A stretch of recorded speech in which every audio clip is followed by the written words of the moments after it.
What up, folks? Mikey G here. We are finally back. Damn, it's been a while. It's been, I think, 5 months at this point. I had a little baby boy, brought him into the new world. It was an amazing experience. I knew I was going to like being a dad, but I love being a dad. I am a little tired, but it was also, listen, I've been in this Web3 crazy game for years, and I'm not going to lie, you guys are crazy out there. It's exhausting, and it was really good to get a break from all this madness.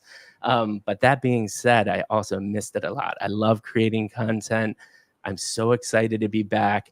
Couple housekeeping items before I get to our highly esteemed guest, Grant. We're going to have a fantastic conversation. I'm super excited about it. One, as you will see, Mikey G NFT brand is back. What we have decided to do is split Midlife Crisis off into its separate brand and then use Mikey G NFT for the Web3 side of things. We're still going to call it the Midlife Crisis Podcast, but we are going to expand and start looking at entrepreneurs past Web3. The mantra for Midlife Crisis in general is, listen, you don't have to be Elon Musk or Mark Zuckerberg to be successful. It is everyday entrepreneur are the majority of things that people do to be successful. And we want to concentrate on those people like Grant. We'll be talking to him. It's Web3 specific. So you'll see those dividing of brands. You're going to see a lot more of Mikey G NFT on Twitter. And then the most notable thing is Maddie's not with me. So now that I have a 5-month-old, time is difficult. So for us to schedule both of us to be on camera all the time, it's virtually impossible. So what we've committed to is one podcast a week with Maddie and I with a guest, and then we're going to have nice condensed 1-hour podcasts like this with guests from the Web3 world, and they can be influencers or non-companies. It will be Web3 related when it's just Mikey G NFT content. So that's it. That's housekeeping. I'm super, super pumped to be back. I already see that we got a comment in chat. Dubstep, thanks for stopping by. Dubstep, do I sound okay? Because this is a new platform. I'm going to let you answer that while we talk. But with that being said, Grant, freaking welcome to the show. How are you doing, man? How's the day been? Oh, the day has been good. It's super hot, though. We're in the middle of a heat wave over here. So if you see me perspiring, it is a little bit crazy. But otherwise, very, very good. And mate, before we go any further, congrats on the budding family. Oh, thanks, man. I appreciate it. Yeah, it's been, I think you have kids yourself, right? Yeah, I'm 8 years in. I've got 2 daughters, a 6 and 8 year old. Yeah.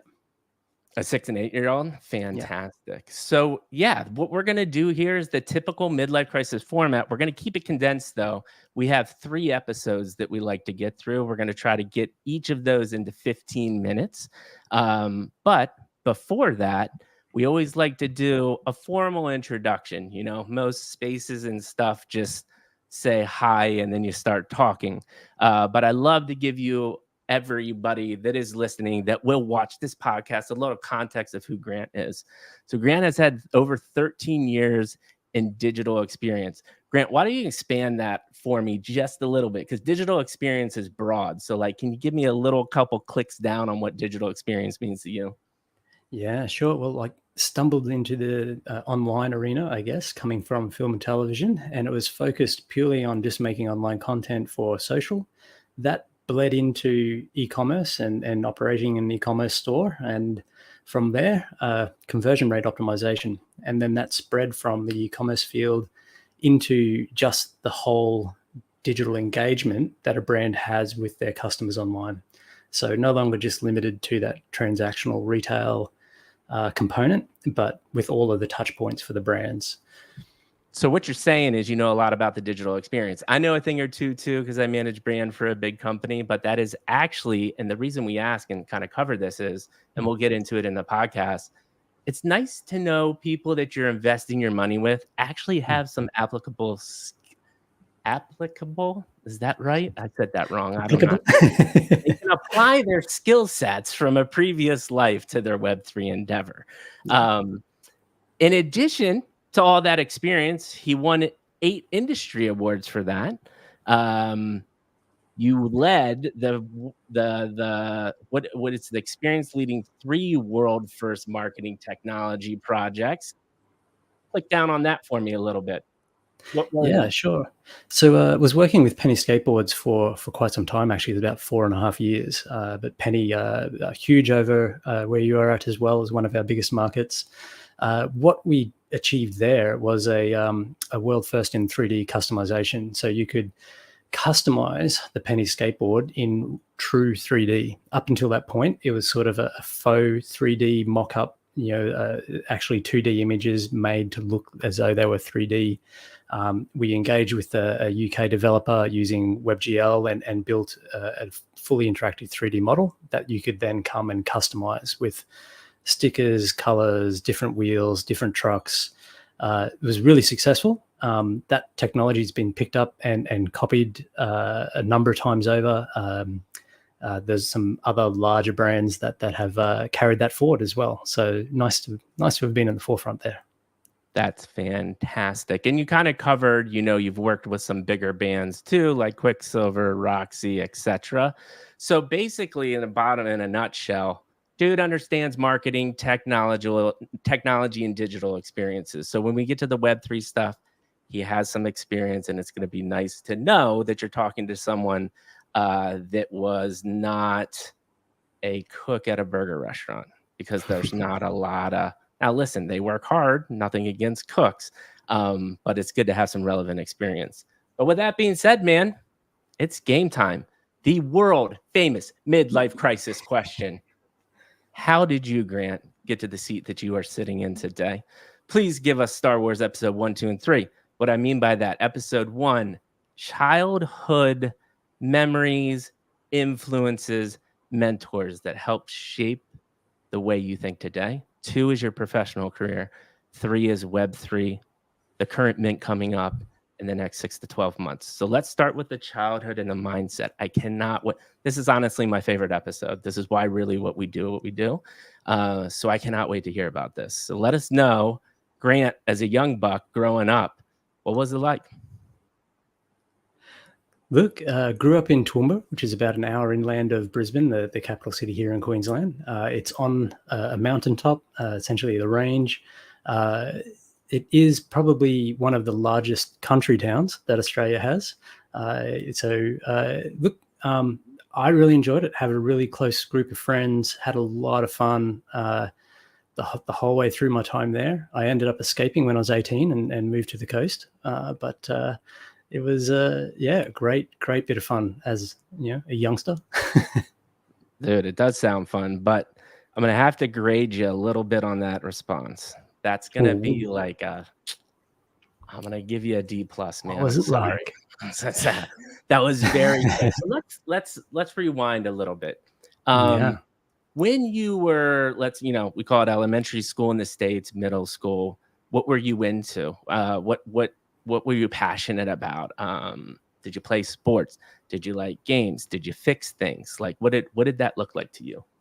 No, yeah. Well, look, I mean, a little bit of sports, played some basketball, was a swimmer. There was myself and another Grant, actually, that was at the school there, and we'd pretty much tussle for first and second place the whole time. So there was a running joke that Grant would win. We just didn't know which Grant. Yeah, exactly. That's good. So look, yeah, that was the whole way through primary school. Basketball became a little bit more of a focus in high school. I didn't pursue it at a professional level. I just really loved playing it, and then more focused on just having fun with the core group of friends than anything else. So what I'm hearing is typical, not typical, but average growing up, concentrating on being with the boys, having fun. As far as academics or interest in science or math, like what piqued your interest there, other than, listen, I loved playing my video games and eating pizza, drinking Mountain Dew with my buddies in my basement, and then going out tossing the football around. But when it came to like intellectual, like what were you interested in learning? What did that look like? Probably fairly diverse, actually. when I was originally thinking of careers, I had my sights on a marine biologist. I grew up with a father that was a scuba diver instructor, and I was scuba diving at a very young age. And I have a huge appreciation of the ocean and the environment underneath the surface, so to speak. But wasn't aware that as a marine biologist, you had to be exceptional at chemistry. And my mind just couldn't really wrap itself around some of those equations. Me and you both, man. Chemistry is not fun. Yeah. So look, really appreciate the people that can dig into that deep, but that wasn't going to be for me. I had always actually had a really nice appreciation of writing. I used to write a lot as a child. Just liked crafting those stories. Like you mentioned, playing video games. A lot of my friends would be playing video games, and I'd just be sort of hacking away on some random little thought pattern. It occurred to me actually, sort of towards the end of high school, that what I was trying to do was take, pictures that were in my mind and then translate them into words. And I thought, well, why not actually just go after the pictures? And that was my first sort of, I guess, light bulb moment. And started looking into film and television, and then sat down. First career was just over 7 years in film and television. Okay, hold on. We're getting to episode 2, but that is a really interesting concept of like, because when I read books, I manifest. They always say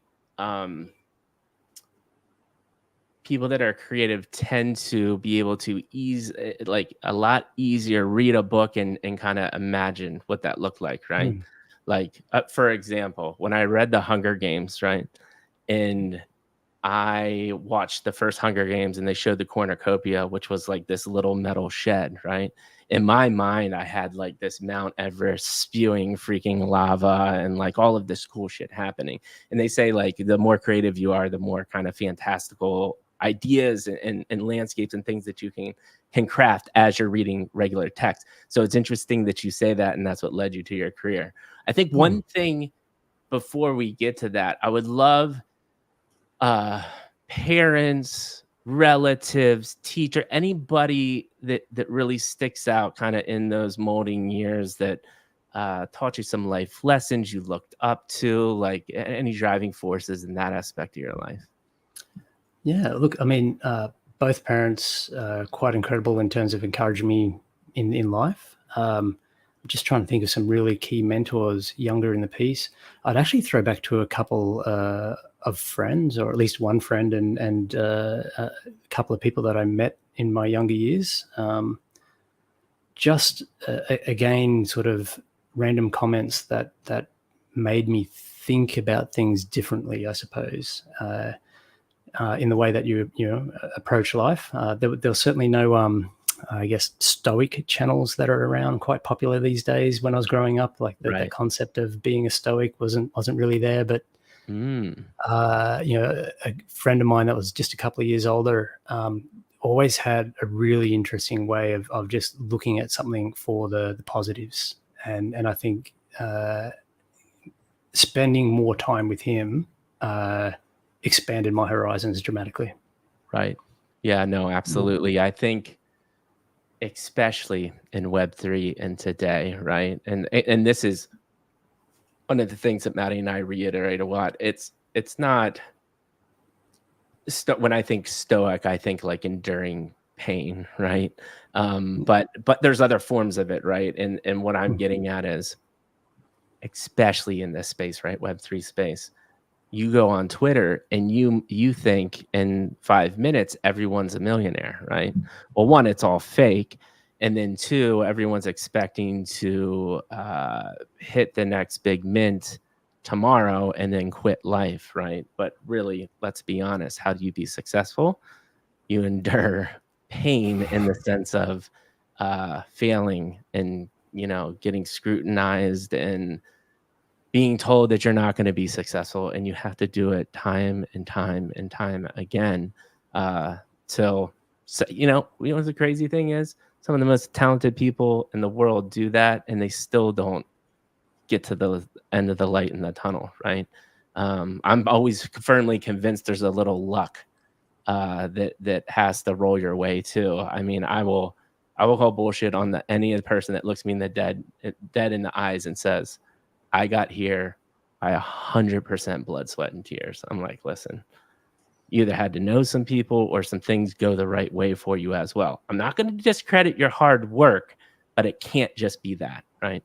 And not only does it have to be that, but it has to be over a very, very long period of time. So talking about being a Stoic is really, really interesting to me. Any other thoughts about that kind of childhood area before we move on to the professional career? Does this little tiny conversation pique your interest or spark any other ideas? Well, look, I mean, I was thinking about this a little bit after chatting with you like last week, and I was trying to pick some like key points in life. And oddly enough, the one that came back to me was being in early primary school, showing the age here a little bit, when they released the Transformers movie.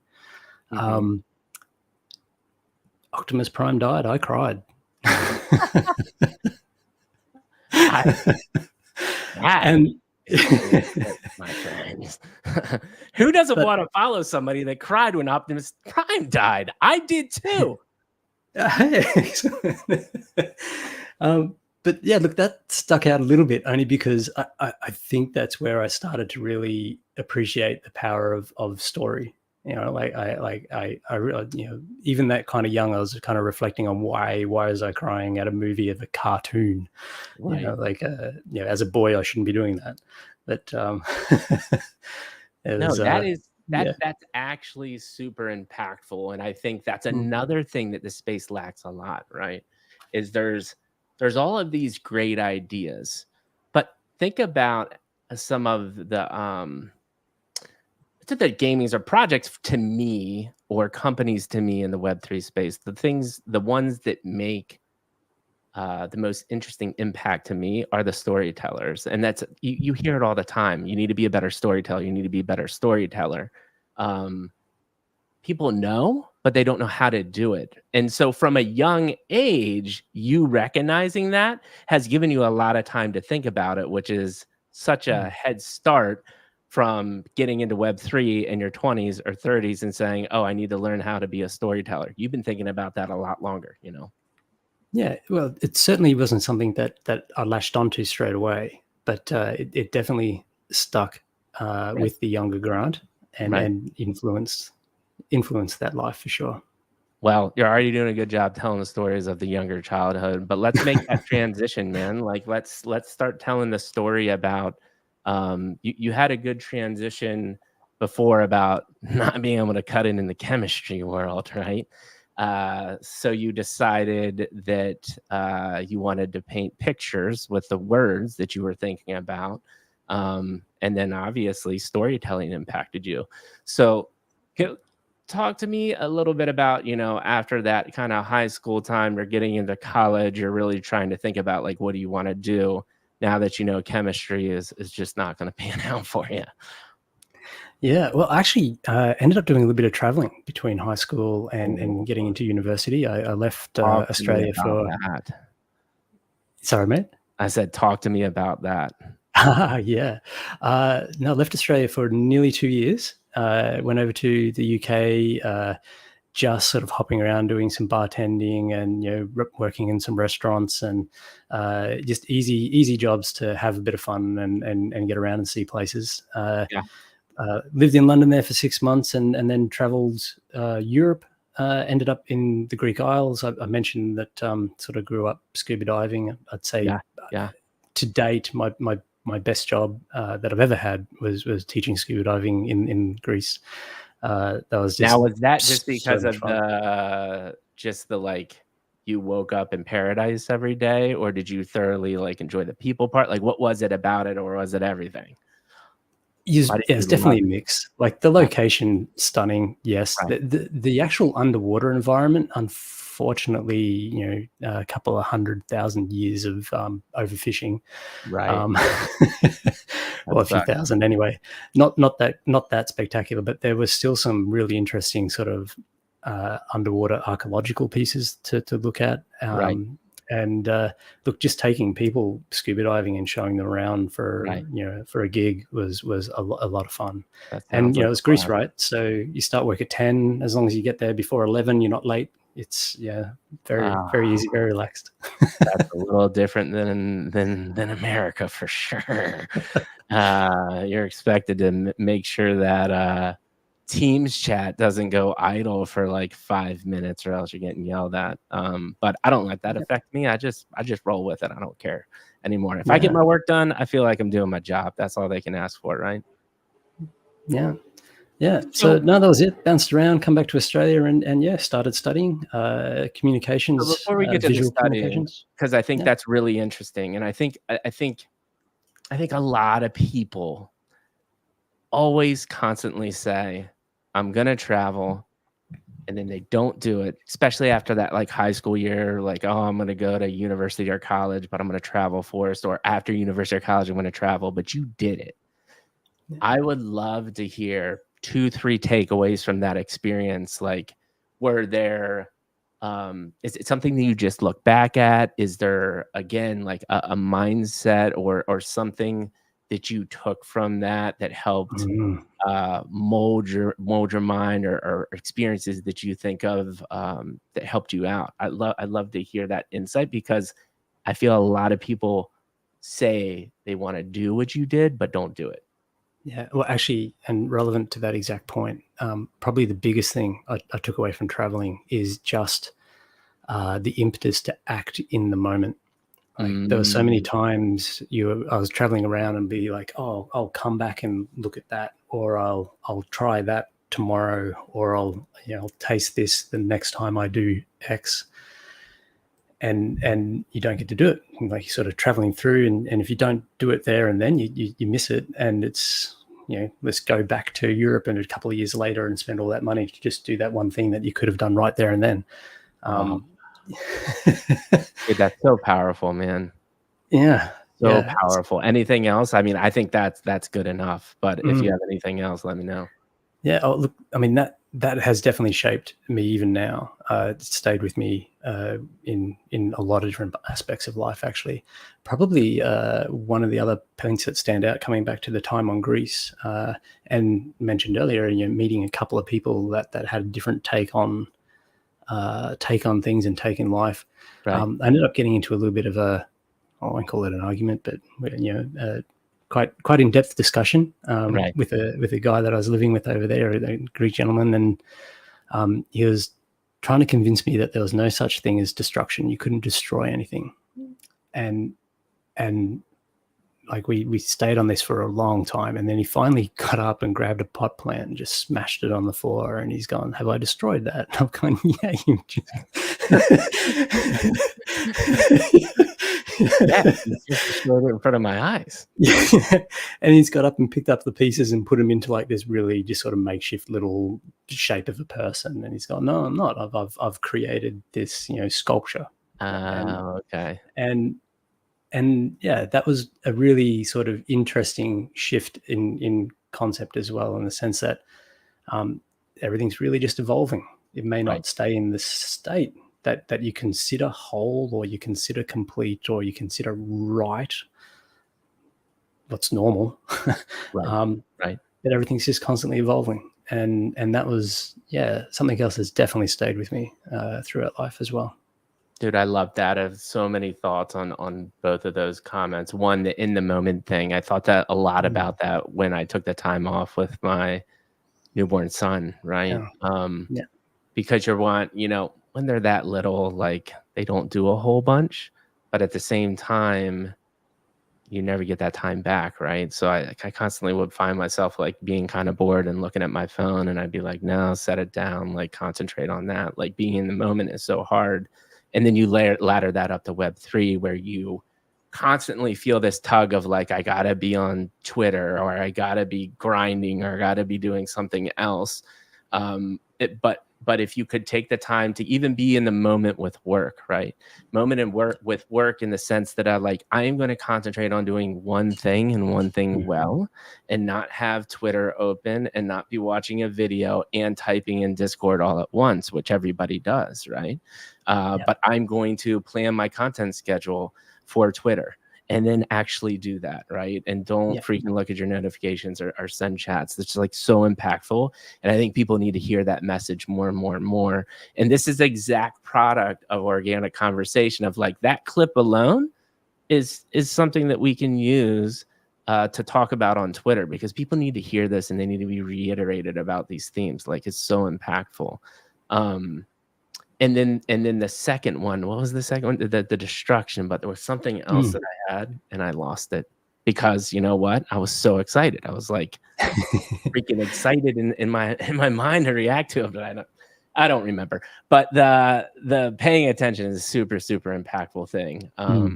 So thanks for bringing that up and sharing it, man. I'd love to move on to the professional career. I feel good about, and thank you for sharing those details of your life too. I mean, everyone's not comfortable doing that, but I thought we got some great nuggets out of there. So let's talk about episode 2. And I think we can do, we don't have to go super in depth, but like kind of the highlights. And what we're looking for here is like, I'm really interested in the skill sets that you've learned before you got into Web3, and that is through that digital experience and stuff. And then, of course, same thing. If you had a boss, or if you had a mentor, if you had a project that like supremely impacted you and gave you some knowledge that you'd love to share, I'd love to hear that too. So take us through episode 2 journey, man. I can't wait to hear it. Yeah, okay. Well, look, just while I do remember on the mentors piece, there was a lecturer at university. I'm trying to think of his last name now. Stephen. I feel like it started with a H, but anyway, Stephen. One of the things he commented on early in the piece was that, if you're really good at what you do, you're kind of like the Wizard of Oz. You're behind the curtains, pulling all the strings. Anybody that's in the game will know that it's you pulling the strings, but you shouldn't necessarily be front stage. Let somebody do that. And that stuck with me for years, like maybe even a couple of decades in my career. But I think it's definitely no longer true. Like in today's world, you have to have your own persona. You have to have your own brand. You almost need to be out there to really get that recognition and push forward. I think that's almost a little bit of yesteryear's thinking now. I've had to like curb my approach to projects anyway, because up until this last couple of years, I have. Wait, hold on. No, you're right. Yeah, sorry. Yeah. No, I was just saying the last couple of years until then, I've kind of always tried to be a bit more background, not center stage. Just making it all work smoothly and yeah. Yeah, I mean, I get that, right? But I think what I take from that is you can be behind the curtain. I mean, with the internet and the advent of social media and stuff, yes, if you want to cultivate a personal brand, you got to figure it out, right? But I still do think, and I just can't think of an example off the top of my head right now, but I still think there are masters in the background that are really, honestly, ultimately good leaders, right? Like you can have a really good leader that is in the background pulling the strings, really knows how to work with their people, get the best out of people, but not necessarily needs the spotlight too, right? But I do agree with you, especially and perfect example, what I said in the beginning, right? We weren't as effective with midlife because it didn't have like a personality and a face. And especially in Web3, you need that, right? Hence why we went back to Mikey G NFT as the Web3 kind of front-facing brand, because I have a personality. I've built up brand reputation. And if you actually notice in Web3, if you look at any of the kind of influencers and marketing people, most of them are single people, right? Because it's easier to cultivate a personality like that. So I think it's a really interesting conversation and a concept. Yeah, look, I think that comes back to what people are resonating with at the moment, though, and that's being able to find people that you connect with at a like a deeper, authentic level. That's really hard to do with brands that are done really well can achieve that, but it's so much harder to do them with a real person. Like yeah. And that's why we're here. That's why we have this type of conversation and not just some dull Twitter space. Sorry for all the Twitter spacers out there. Most of them I go on, drown on and on and on, and don't actually say anything meaningful. But I do want to be cognizant of time. We got about a half hour left. I don't want to cut off episode 2, but I do want to get to a lot of Web3 talk and what you're doing now. Give us the highlights, let's say in the next 5 minutes, some highlights of episode 2, professional career skill sets, what you've learned and what you think you're not mastered at yet, or started the course of mastery at. Yeah, well, look, I think one of the highlights already mentioned, that was that time with Penny Skateboards. That was, I guess the transition from just working e-commerce to working that full sort of brand online experience was one of what was early coined as, but digital experience now. All that is, I guess, really is just the multiple touch points from the first experience with the brand, whether it's on social media or another contact, all the way through past purchase, past engagement, and then into that nurturing stage. Being able to control that, control is maybe not the right word, but being able to, help, build the relationship through that whole time is something that I feel I have a little bit more of a grasp on than some of my peers, especially when I was back doing it. And I do think that relates back to the film work, oddly enough, like mentioning earlier around story. The early conversion rate optimization work that I was doing, yes, there's technical level, and I was lucky that I understood, I guess at a technical level, what could be changed to get better results. I'm not a developer, but just using the site itself and understanding what I would like it to do as a user. On top of that was just having a grasp of what people knew, or where they were in their journey when they were interacting with this element. So what piece of information, what messaging was relevant to them right there in that point, and just adjusting the story that was being told on that journey at all the different little incremental levels. And that was the advantage. No, that's awesome. I think that's a great insight as well. Anything else in the professional career that you want to tap on or touch on?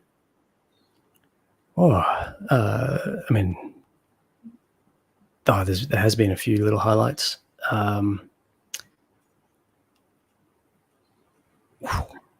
Which ones? Take your time. That's all good. No. Look, the film career, the early career, that was great. Ended up getting sponsored by one of the universities here to come and make a surfing documentary. So just being picked out to do that, and having that master's degree put forward, to do a surfing documentary was incredible. Definitely shift in life. Probably the other role that really stands out would be working with Village Roadshow.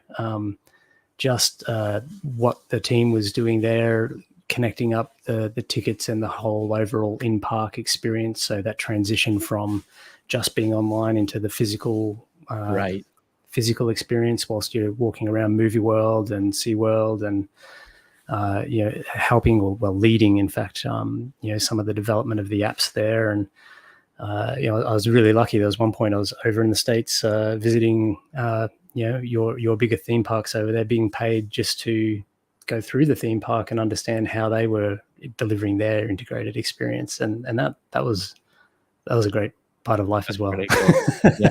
Yeah, I did. I worked for a solar company in my My CMO was from the design thinking school in Stanford. That whole thought process, and it was about going out, experiencing it, understanding, um, from the customer's perspective. So yeah, that perspective and that research is super, super cool. I don't think I have any questions about the professional career because I'm really interested, and I wanted to just at least set the baseline so people were aware of um, what you had done in the past to now what you're doing now in Web3. So I think you did a good job when we first talked about how you got in kind of into the Web3 or the kind of the I think you worked on a project. I'm not exactly sure how to recount what you said, but I think whatever you talked about then is a good way to kind of segue into it, I think. Yeah. Oh, look, I mean, that's, I guess, the fairly standard story now is like how you first discovered crypto or blockchain. I was working for a digital agency. I was running the team there, and part of that was obviously looking at what's coming next. Right. And I was looking into some technology called ADX, well, a crypto token called ADX, which allowed its user base, I guess, to advertise online and prevent ad fraud. So that was a big problem at the time, spending and just bots clicking ads and a lot of your budget being consumed maliciously. So I was looking into that from a utility level. That's what caught my attention. Ended up acquiring some ADX. They launched their own wallet, and they had a huge, API paying out on that when it first went live, and that was something I'd never encountered, and I thought this, right. And then for probably the next 3 months, I was a very horrible degen, just chasing after some of these massive APIs and getting burnt left, right, and center. Yeah. We all go through that. I got scammed. I lost thousands. I've made thousands. Yeah, it gets pretty crazy. So what time period was this then? So that was just before, I think initially like December of 2020, and then throughout 2021. Okay. At the end of 2021, I kind of wrapped up what I was doing with the digital agency and got involved with DMCG, the group I'm with now, and that was a Web3 focused role. So the idea there was to build out a growth marketing consulting arm for DMCG that would help their clients grow, and if the clients grew, they'd have more need for the core business. DMCG core business is actually talent acquisition, so the idea is that we almost sponsor some of that growth marketing consultation, so it's quite affordable for the clients we're working with. That leverages what they're doing. They accelerate. They need more people, and it's just this really nice, mutually beneficial partnership. Right. So growth marketing is kind of like a buzzword that's tossed around all the time. But you have done a lot of growth marketing things, right? I'm interested. Yeah. I'm interested in your thoughts on the concept of growth marketing and how it applies to Web3. Like, what do you see? Are there synergies, or is marketing in Web3 in your mind completely different? I'm actually interested in your thoughts on that since you have experience. Look, I wouldn't say it's completely different. There's definitely different approaches, like where you put your focus, the different platforms that are in play. Can you give me some examples? Yeah. Oh, well, look, I mean, Discord, you'd never encounter in a Web2 sort of marketing campaign. So understanding what you can do there, being able to market directly to people's wallets, it's a really new thing, new approach. You've got like the companies like Hodler that are really good at it, addressable IO as well as some technology that I've been blown away by. That sort of transitioning between, blends Web 2 and Web 3. The Web 2 world, especially as a marketer, I feel is dying with all of the cookie restrictions and your ability to really hone in on targeted micro audiences. The niches have always been the most popular. in Web3 with that extra layer of anonymity, you can't really track that through. So you do just have to do a better job of engaging people from early in the piece. So it's less about transactional and more about relationship building. That'd be the biggest difference, I would say. And that's why I asked it, because I thought that was going to be your answer. And I think that, makes people need to hear that more. It's one of my number one advices when people ask me about Web3 is like, listen, if you see an account that has 200,000 followers, but anybody that you're following, out of the 1,000 people that you're following, none of them are following that person, it's a red flag, right? And, it's about making sure that the right people that are in your network are paying attention to these people, and then ultimately engagement, right? Do you think even in Web 2, then engagement is the new premium? Or is it still like a cost per click, get in front of many eyeballs type of scenario as you can? I think there are some people in the Web2 space that are leading the way and have, some that have even always been focused on I'm not going to use the word community there, because it really is more, I guess, seen as that relationship building.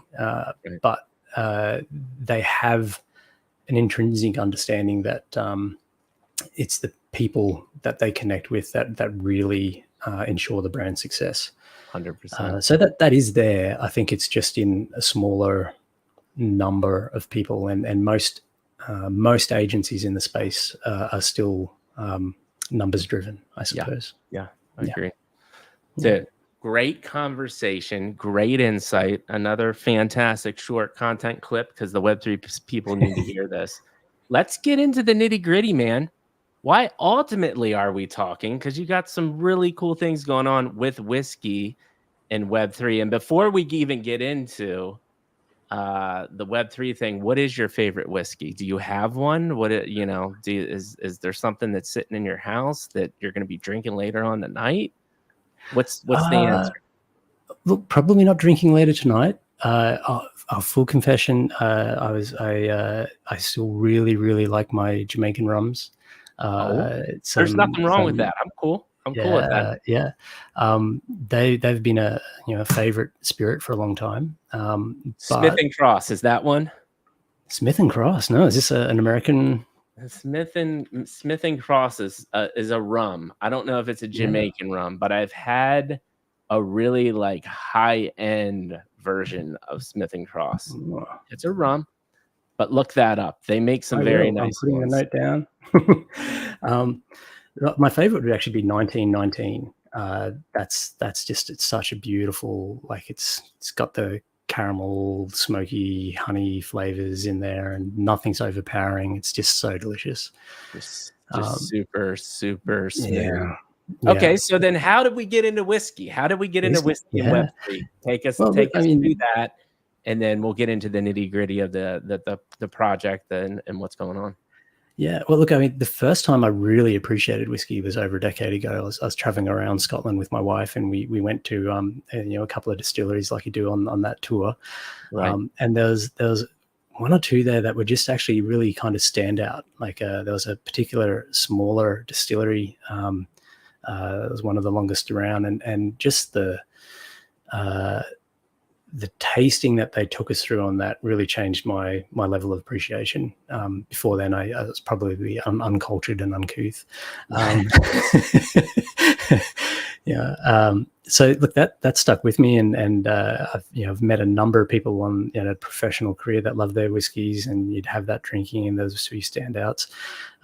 But nothing that really transitioned me across. I come to this project actually from an investment perspective, in the sense that a year or so ago now, lost my mother, and we had some estate that had to be divvied up, and part of that was given to my children. So I had to find somewhere to put that money until they were old enough to use it. And there's not too many investments that are low touch. Like what I was hoping was not to have to manage it every couple of months or even every year, to be honest. Just put it in somewhere solid, we split it up. Obviously, we didn't put it all in, but found some cask investment in whiskey, which was looking at 15 years, good period of time. From all of the research I did, some really good results. Was a little bit cautious around some scams that are running in the space. I found quite a reputable group, the Whiskey and Wealth Club. And when that transaction came to the end, and the gentleman on the call just relaxed a little bit. He said, like, "What are you doing for work?" And I told him I was working as the CMO for CoinStash, which is one of the digital currency exchanges here in Australia. Mm-hmm. And he just mentioned that his boss was interested in NFTs, and I was very kind of not casually, but just like, well, put him in touch, and never really expected anything to come of that. But fair enough, we had a call, and discussions just snowballed from there. That's awesome. Yeah, no, that's really cool. It's interesting that you looked at an investment tool, and now you're helping out launching an NFT for whiskey. So take us through, obviously not the details of the evolution of the whiskey. I think let's just start here. Like what's the pitch? And I like that we like to do this. Let's say 2 minutes max. We just got in the elevator. We're going to the big investment table. You got a 2-minute elevator pitch. Tell me what you're doing and why I should be interested in spending money on it. Yeah. So look, the project Metaverse Merchants, it's about empowering people to create their own whiskies. It's personalized production. So the merchant itself, the primary NFT, you could almost consider a virtual distillery. And you within the NFT, we've got some really interesting tech that we've built with 1 Mint. Shape your own recipe, and that recipe is then burnt as some digital traits. You still hold your parent NFT, your merchant, and that creates child NFTs, which are actually the digital twins of a physical whiskey that's been created to that standard of recipe in the virtual world. So you can work away with a number of different bottles, personalized to your preference in production. Dude, I love the idea and I love the concept. And I think I want your take, and I want to be clear on this, because the one thing that we have not left in the Web3 NFT space is it's still in 100%, not 100%, a 95% investment ecosystem. People are looking to buy an NFT to flip it to make money. And we're getting more people like you that are using NFT technology to make experiences interesting. With what we've talked about and what I'm hearing, you're really coming in to this project and this company buying the NFT because you are passionate about whiskey and you are really interested in blending your own whiskey and being part of that passionate whiskey community, right? You're not buying it to say, hey, I'm going to flip this for 3 ETH a month from now. Does that sound right? What's your feedback on that? Look, our focus is definitely on the whiskey lovers. That we're looking particularly at the people that want to collect really high-end premium bottles of whiskey, or have access to that ultra premium level of whiskey to drink and enjoy. That's definitely who the project would like as a core community members. Yes. Naturally, I'm sure there's going to be some people that do come in to hopefully flip them. There will be some good value there for them with that real world asset behind the NFTs. Right. It's originally when we started discussing the project as a concept as well, it just seemed like such a good marriage, like collectible whiskey, collectible art. Both hopefully, everyone wants it to appreciate and continue to grow, but hopefully they pair together nicely and support each other on that. Right. And what the brilliant synergies here for me are, listen, you can go on Facebook and get into some pretty degen, dark alleyways on the Burby whiskey trading boards, right? And you're talking about bottles that are going for, and like we said, the people that you're working with had blended a bottle that went for millions of dollars, right? And people are buying this shit for hundreds of thousands of dollars. So it's cool because there is technically a digital asset that could be valued at some good money, but you're also getting a physical asset that's highly valued as well. And you can resell that in the real life and in the physical world too. So it's actually it's a really, really interesting concept. So I think it makes sense. Yeah. Well, what we're hoping is that as I said, your own virtual little distillery can help sponsor your appreciation of whiskey. You can sit down, with one of these premium bottles and enjoy that one of your birthdays and have some friends over and not have to worry about thinking that it cost X many thousand because it was part of this NFT investment. Yeah. But then it's not just a single bottle. That's not what the merchant NFT is about. As I said, it for the lack of a better word, yields a number of child NFTs that become those bottles. So yeah, if you wanted to, you could let one of those go and fund the other bottles that you're producing. As a merchant, you can sell, buy, and trade. That's part of what we've tried to create there, and why it's called merchants. Yeah, and hence why I want to keep on making content with you, because I can see a massive marketing opportunity as the community gets bigger to have kind of virtual live video whiskey reviews and tons of like fun review content. And there's just so many different ways you could go and so many opportunities. I think it could turn into something cool if you get the community to cultivate the content generation behind it once they experience what they're going to get. So to kind of break down, and I don't know if you have a clear answer to this, I get a meta merchant NFT. How many bottles of whiskey do I get from that? Does it depend on the type of level of NFT? How do those mechanics work? Okay, so a couple of questions in there, but all of the NFTs we're hoping to set up at a singular level. Everything's randomized, what people receive, what they have in terms of allocations. It's just like if you were buying a normal NFT PFP collection, your chances of having X amount of whiskey is your chances of having the particular haircut. So everyone will have. So your rarity rank impacts the amount of whiskey you're getting, right? Yeah. Well, so to break that down a little bit further, we're receiving 20,000 liters of this premium whiskey, and it was being put into 4 sort of premium cask types for us.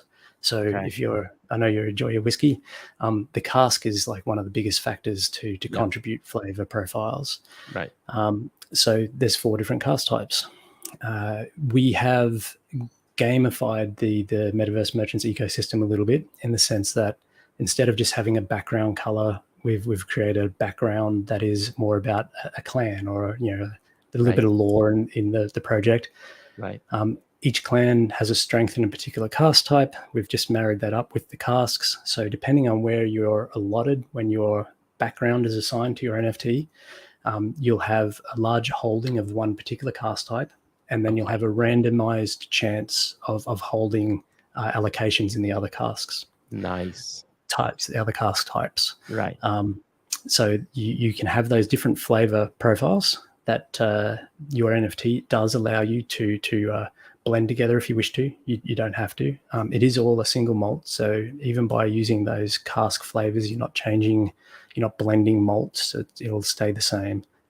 So really, really good outcome at that level. The actual amount will depend on how many people we bring into the project. So again, we're trying to keep everything really quite fair. And we'll be doing the public mint as a modified Dutch auction.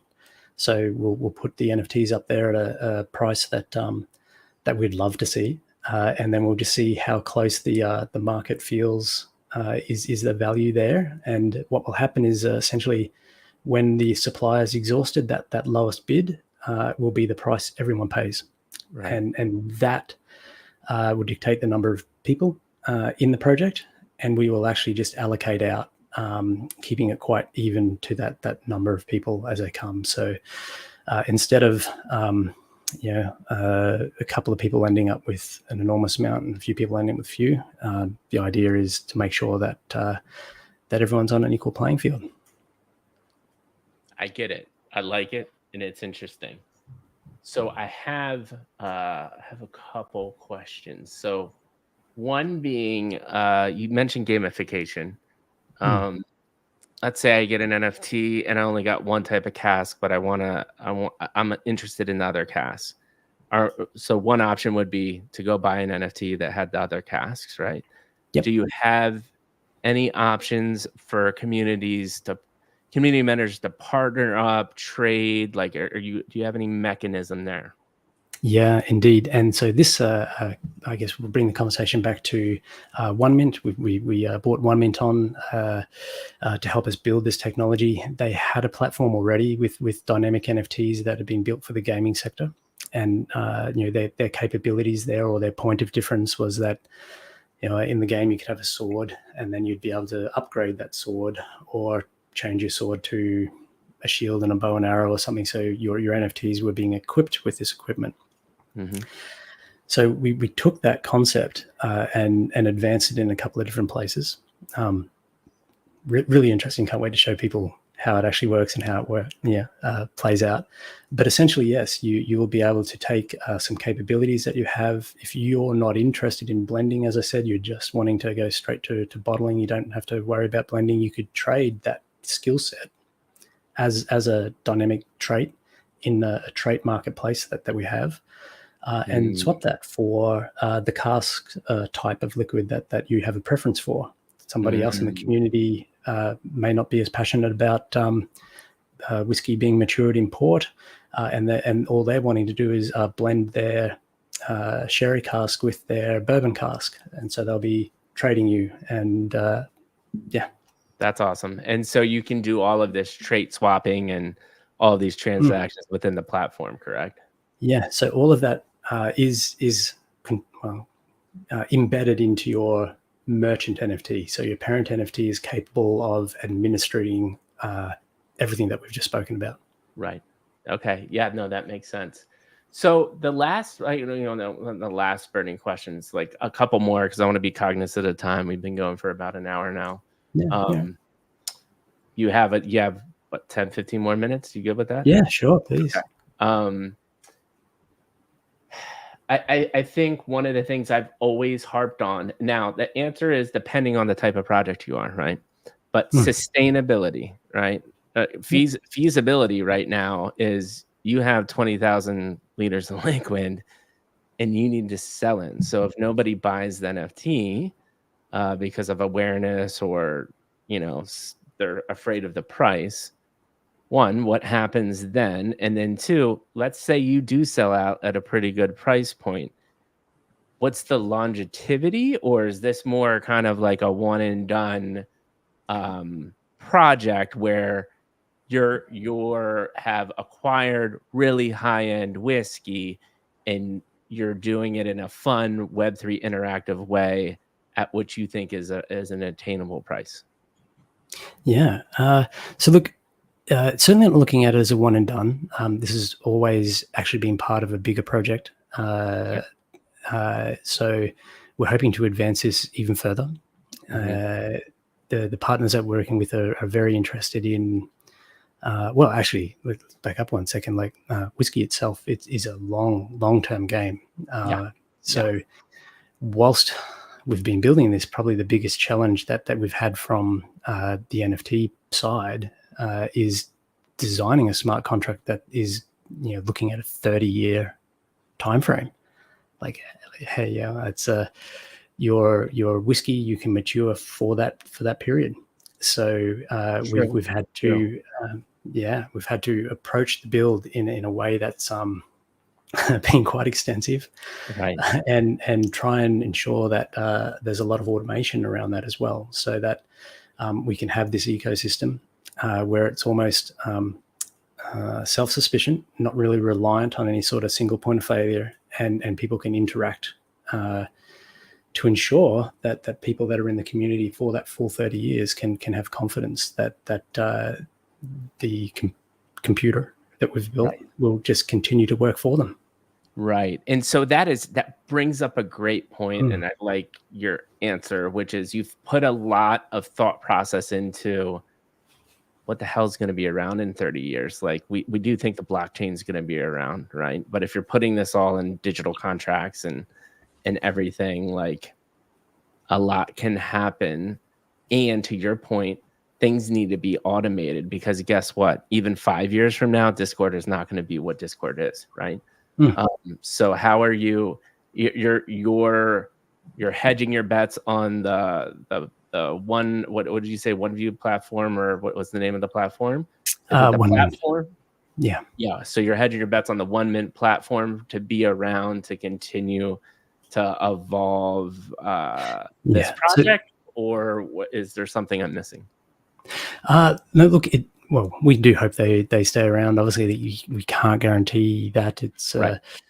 We couldn't even guarantee that our own personal company would be around in 30 years. So that's part of the importance of getting the smart contract right, and making sure that it is almost self-sustainable and ongoing.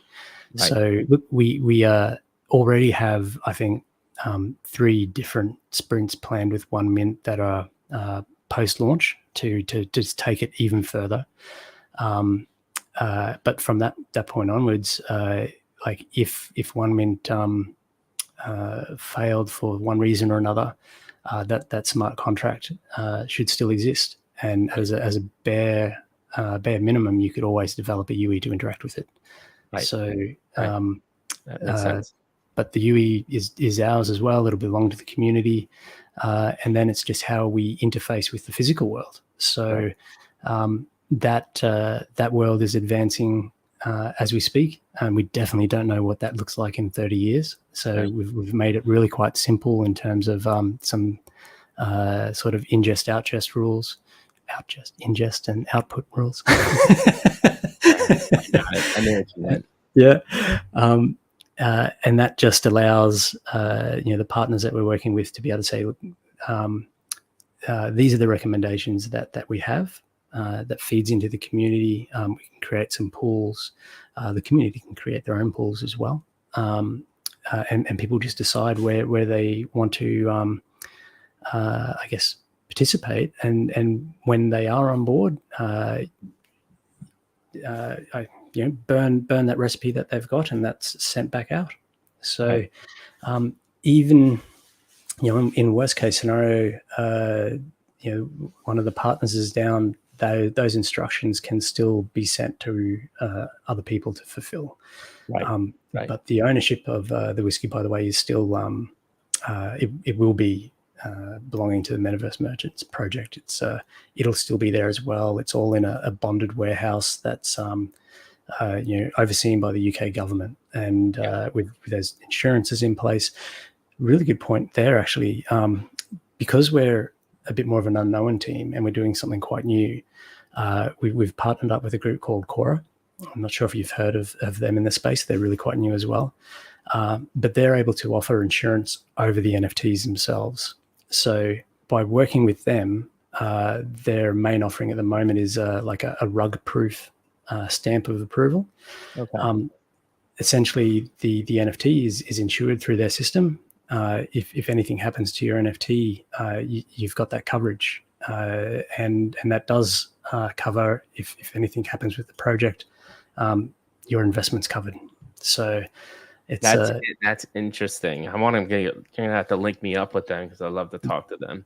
I think that's an interesting concept. So what I'm hearing is you've thought through all of the things that I'm questioning, which is great, because there's a lot to think about there, even when it comes to law, regulation. Like you said, in 30 years is a long time. So much can happen.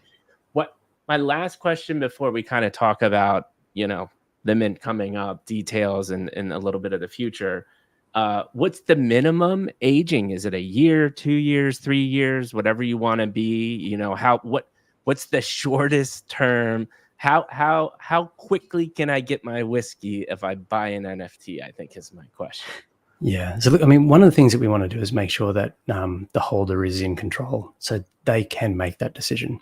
Right. Where we've tried to structure it in a way that every quarter, essentially, you'll have options to do whatever you'd like to do. So it's not it's not just randomly 1 week I'm going to do X. You have some time to talk about it with the community, and then this will be what I'm going to do with my holding. It could be I don't do anything for 10 years. Legally, it can't be called whiskey for 3 years until it's been around for 3 years. Right. I think it's 2 years in the States, but we are talking Irish whiskey, so 3 years. Can you get it out before that time? Yes, but it'll be a different spirit. Sure. I think. And when were they put into the barrels then? We will barrel at the same time we mint. Oh, okay. So it hasn't even been in a barrel. You have the liquid, and you will barrel when you mint. Interesting. That's even a cooler concept. Yeah. I thought they already existed in barrels, and you're just waiting for the mint. Like this is the from day one, like truly interactive barreling Web3 experience. That's so cool. One of the early log lines we had was sort of redefining rarity. So we haven't gone out to buy anything that existed. We're working with the top team that we could find. We believe that we have probably arguably the most sought after new make spirit that you can get on the market at the moment. And it is being created as a batch just for this project. You won't find it elsewhere. That's awesome. That is so cool. Okay, so let's talk about mint details, pricing, anything that you can share. I don't know if that's out yet, but dates, how many NFTs, pricing, all the nitty gritty, as much as you can share. Yeah, sure. So look, we have a little bit of a launch party coming on the 30th. So just this Tuesday around the week, we will have a small pre-mint just to get the project out there and make some awareness. So at this stage, we're looking at about 500 NFTs going into that pre-mint. So it'll be quite competitive.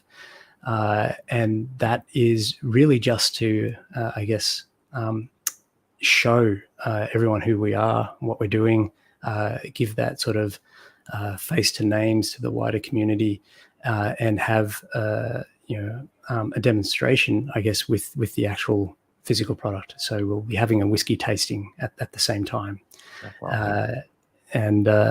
So once that's up, we expect to be about 10 days out from public mint.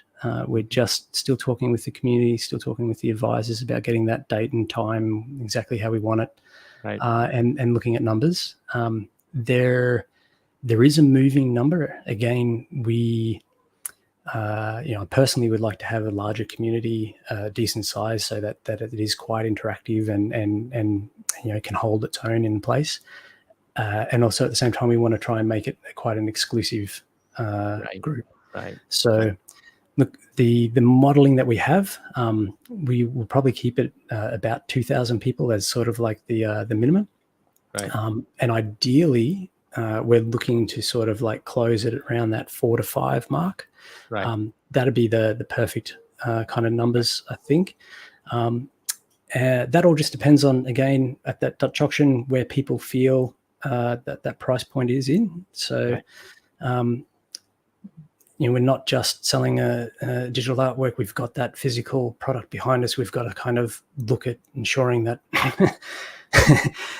there's a link there between the real world asset or the whiskey and the NFT. Right. So look, if we need to, we can drive up the numbers a little bit, but we won't go past 7,000. If we go past 7,000 people in the community, we're just not getting as much value to the holders. So wow, I love that, man. I love that you're intentionally keeping it at a certain number. And honestly, once you get the word out and see how the interactive, the quality of spirit that you have, and then how interactive and much thought, 5,000, I think is attainable. For the allow list mint, is there a set price, or is that a Dutch auction experience as well?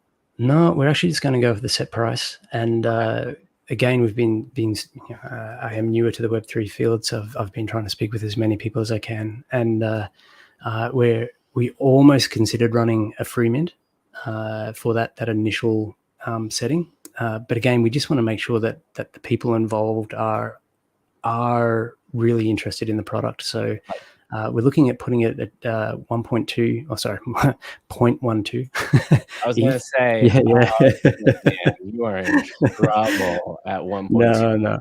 Yeah. So 0.12 ETH at a really sort of accessible level there for people. 0.12 for world-class whiskey. I Mm. think in our activity that you're going for it's reasonable to me, man. People are spending a lot of money on whiskey bottles. So no, that's fantastic. And I actually think not going free, I think there's something to be said there. I'm deep in the Say ecosystem right now, where the expectations are free because Say is a new blockchain, and people just are expecting to get rugged and scammed. You're doing it on what chain? Polygon. Okay, so you're doing it on Polygon. Yeah, established chain.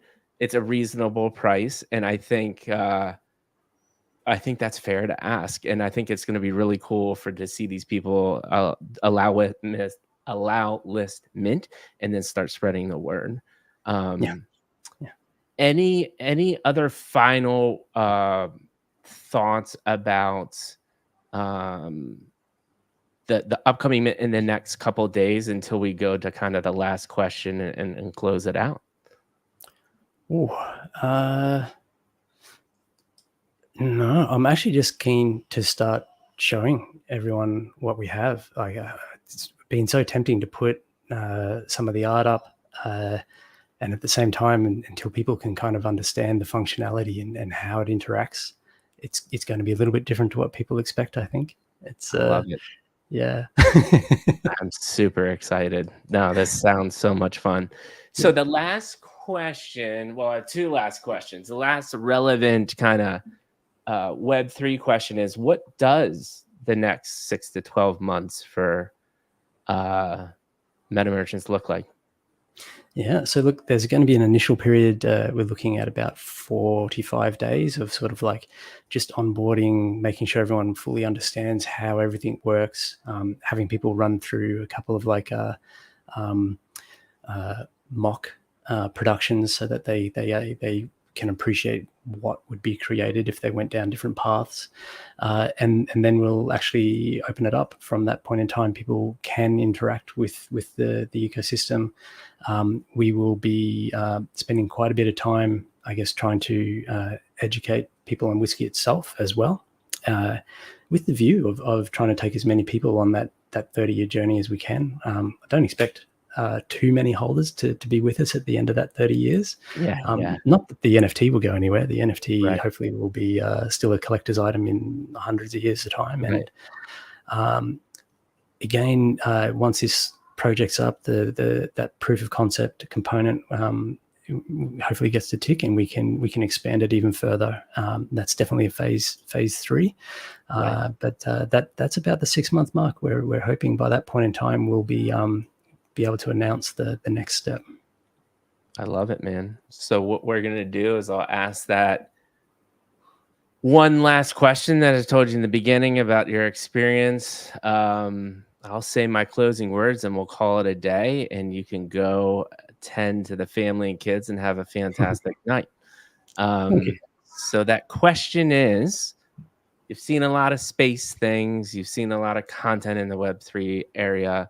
How do you feel like your time on the Mikey G Midlife Crisis Show podcast tonight went compared to other things that you've experienced? Oh, look, well, it's definitely a little bit more relaxed. I love the comfort that you create there, Mikey. And thank you for challenging me as well to push out a bit more on that early childhood. Yeah, absolutely.